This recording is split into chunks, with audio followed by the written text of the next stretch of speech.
America ने पाकिस्तान को मजहबी आज़ादी के हवाले से खुसूसी तशवीश वाले ममालिक की फहरिस्त में शामिल किया है।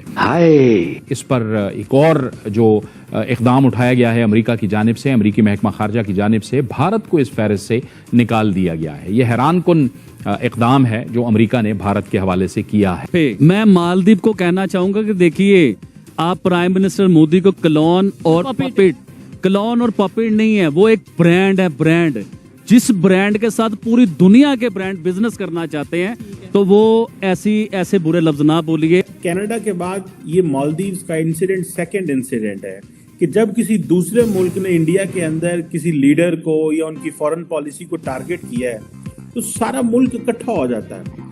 मीडिया पे देखें, सिविल सोसाइटी देखें, सोशल मीडिया पे देखें। टाटा ग्रुप ने अनाउंस किया है कि वो लक्षद्वीप में इन्वेस्टमेंट करने जा रहे हैं 1000 करोड़ की। India to build new airport at Minicoy Islands in Lakshadweep. Will be deploying fighters there too. So India now moving ahead with plans to develop a new airport at the Minicoy Islands in Lakshadweep. अगर Tata group और अंबानी चाहे ना तो उस जजीरे को खरीद लें। लक्षद्वीप में टाटा ग्रुप 2 ताज ब्रांडेड रिजॉर्ट बनाने जा रहा है, अरबों रुपए। 2004 के अंदर सुनामी में मालदीव तबाह हो चुका था, बर्बाद हो चुका था। सबसे पहले कौन पहुंचा? इंडिया पहुंच गया। जो बायकॉट मालदीव की कैंपेन है, ये समझा जाता है कि उससे जो मालदीव की जो मईशत है, जो टूरिज्म इंडस्ट्री है, उसको खासा नुकसान पहुंच सकता है। मालदीव ने जब से भारत के विरोध के सुर उठाए हैं, तब से भारतीयों ने और भारत सरकार ने उसको मुंह तोड़ जवाब दिया है। और अब भारत की बिजनेस क्लास ने भी मालदीव को वो सबक सिखाने को ठान लिया है कि अब लक्षद्वीप को वर्ल्ड क्लास का बना के रहेंगे। टाटा ने लक्षद्वीप में बहुत ही बड़े बड़े रिजॉर्ट, 5 स्टार होटल्स खोलने का वादा किया है, तो अब वहीं महिंद्रा भी आगे आने लगे हैं। उनके लिए न्यूयॉर्क से एक बिजनेस प्रपोजल आया जिस पर उन्होंने एक ट्वीट करते हुए बताया है कि वो लक्षद्वीप के विकास के लिए बहुत ही अच्छे इंफ्रास्ट्रक्चर के लिए, कनेक्टिविटी के लिए काम करेंगे ताकि वर्ल्ड क्लास इंफ्रास्ट्रक्चर लक्षद्वीप में बने और लक्षद्वीप का इकोसिस्टम भी सेफ रहे। भारत सरकार ने निर्णय लिया है कि वो मिनिकॉय आइलैंड जो लक्षद्वीप का है उसमें एयरबेस बनाएंगे और फाइटर प्लेन्स को उतारने के लिए वहां पर एयरपोर्ट बनाया जाएगा। दोस्तों, ये इसलिए भी जरूरी है क्योंकि लक्षद्वीप के मिनिकॉय आइलैंड के बाद ही मालदीव स्टार्ट हो जाता है, तो मालदीव पर स्ट्रेटेजिक स्ट्रेंथ को गेन करने के लिए भारत सरकार ने निर्णय लिया है ताकि चाइना की प्रेजेंस वहां पर ज्यादा ना हो और भारत सरकार उस पर नजर रख सके। तो दोस्तों, देखिए जबरदस्त वीडियो, कैसे पाकिस्तानी मीडिया इस बात से घबरा रही है क्योंकि उनके बरादर मुल्क को अब भारत छोड़ेगा नहीं। वक्त जहाँ कहीं नजर डाले सोशल मीडिया पर एक ही खबर, एक ही ट्रेंड गर्दिश कर रहा है, India versus Maldives, Lakshadweep versus Maldives. Maldives को और लक्षद्वीप को लेकर बहुत सारी खबरें जो हैं वो सामने आ रही। समझ नहीं आ रहा कि किस खबर को कवर करें और किस खबर को छोड़ दें, कौन सी खबर जरूरी है और कौन सी खबर गैर जरूरी है। लेकिन अब लक्षद्वीप को लेकर एक बहुत बड़ी खबर सामने आई है। टाटा ग्रुप ने अनाउंस किया है कि वो लक्षद्वीप में इन्वेस्टमेंट करने जा रहे हैं 1000 करोड़ की। इसी पर बात करने के लिए, इजहार करने के लिए, सर ये जो इस वक्त जंग छिड़ी हुई है मालदीव वर्सेस इंडिया, क्या कहेंगे आप इस जंग को लेकर? क्या मालदीव इस कंडीशन में है कि इंडिया के साथ इस जंग को जो है वो बर्दाश्त कर सके? बहुत शुक्रिया आपने हमें मदऊ किया इस प्रोग्राम में। देखिए जी, मालदीव की बात करें तो मालदीव कोई बहुत बड़ा मुल्क नहीं है, ये तो एक जजीरा है। चारों तरफ पानी, बीच में छोटा सा एरिया है। लेकिन वहां के सदर जो 1 साल पहले हुए इलेक्शन में जीते थे, मुइजून का नाम है, मोहम्मद मुइजून का नाम है, जीतने के बाद लोगों में अपना नाम तो रोशन कर गए, लेकिन हकीकत इसके बरक्स है। अब इसको समझने के लिए माजी में जाना पड़ेगा। 1988 के अंदर कू हुआ तो सबसे पहले हेल्प के लिए मालदीव कौन पहुंचा? इंडिया पहुंचा। इसी तरह 2004 के अंदर सुनामी में मालदीव तबाह हो चुका था, बर्बाद हो चुका था। सबसे पहले कौन पहुंचा? इंडिया पहुंच गया। इसी तरह 2014 के अंदर आग लगने से पानी की किल्लत वहां पे आ गई, वाटर स्कार्सिटी आ गई, तो सबसे पहले वहां कौन पहुंचा? इंडिया पहुंचा। इसी तरह 12 घंटे के अंदर million of tons of water उन्होंने मालदीव में पहुंचा दिया।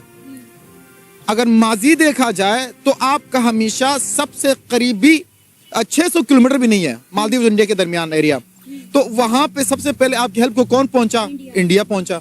तो आप उसी दोस्त के साथ आप दुश्मनी निभा रहे हैं।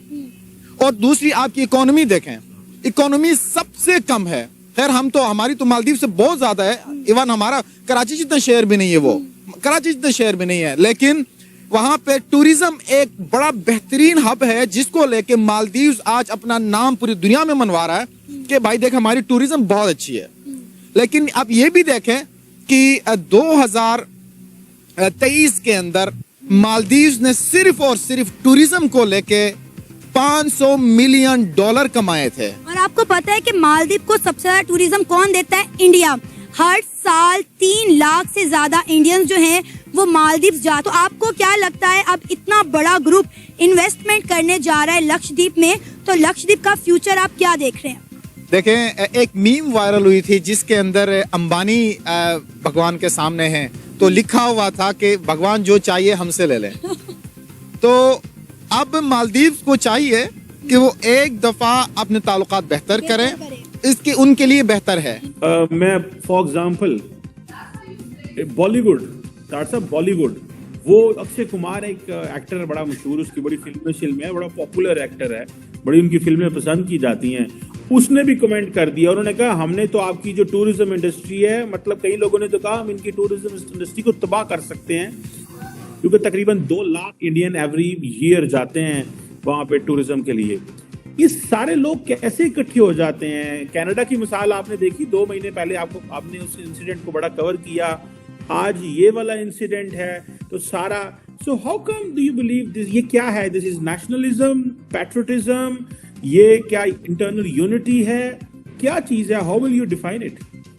चीमा साहब, मैं समझता हूं कि इस फीस माना 21st सेंचुरी में this case need to be studied in the future. This will be a biggest example in the future for survival, for growth. कि the one man brought the entire country, huge country, under one umbrella. This will be a huge case study in the future. Huge case study. और ये तरक्की के लिए, तरक्की का रास्ता इसके अलावा कुछ भी नहीं। ये ओरिजिनली चाइना का मॉडल भी यही है कि कॉन्फ्लिक्ट्स में नहीं फंसना और सर नीचे करके अपना जो है वो तरक्की की तरफ जाना है। बिल्कुल यही है। देखिए, इस वक्त भारत को अमेरिका ने बड़ी कोशिश की कि चाइना के साथ ये सिंह फंसा ले अपने लद्दाख, भारत ने नहीं फंसाया। इन्होंने हफ्ता पहले ट्राई की अमेरिकनों ने कि तुम्हारे शिप के ऊपर ईरान ने अटैक किया, तुम इसके गले पड़ जाओ, उन्होंने नहीं किया उसका। तो मैं कहता हूं कि ये, और दूसरा चीमा साहब, चीजें ये, अब प्राइड देखें, प्राइड है इस वक्त। आप देखें, मैंने आपको बताया कि मैं अब reading more and more about the book of doctor Jaishankar. मुख्तलिफ में उसके बारे में जो रिमार्क्स है, अभी तक बुक तो मेरी नहीं आई, मैंने ऑर्डर की है, लेकिन चीमा साहब उस बुक के अंदर देखें किस खूबसूरती के साथ doctor Jaishankar has give the references from his religious books. मैंने अगले दिन किसी से बात की तो उसने बड़ा ना आगे से एक तनकीदी तौर पर उसने कह दिया, ओ यार मोदी दा भगत है, उन्होंने खुश करने वास्ते लगा होना है। यार चलो, फिर भी मोदी दा भगत है, उसकी टीम का हिस्सा तो है ना यार, और डॉक्टर है, PhD है, सारी उम्र हो रहा है, मेरा मकसद है डिप्लोमेट रहा है, केड़ा पोर्टफोलियो केड़ी शायद नहीं।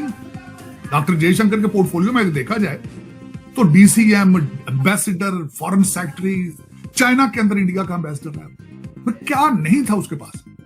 लेकिन उसके अंदर भी ये प्राइड शामिल है, उसकी मजहबी और उसकी। और दूसरी एक और बात, आपने कभी देखा कि इंडिया दुनिया के अंदर सुप्रेस कितना रहा है? हिंदू मजहब का सुप्रेशन देखा आपने कभी? किस तरीके से फॉरेन इन्वेडर्स ने आकर जलीलो ख्वार किया दुनिया की एक एडवांस तरीन सिविलाइजेशन, इंडस सिविलाइजेशन। तो आपको ये वीडियो कैसा लगा कमेंट बॉक्स में जरूर लिखिए। इस वीडियो को लाइक कीजिए, शेयर कीजिए, सब्सक्राइब करना ना भूलिए आपके चैनल EFCZ को। तो मिलते हैं अगली वीडियो में। जय हिंद।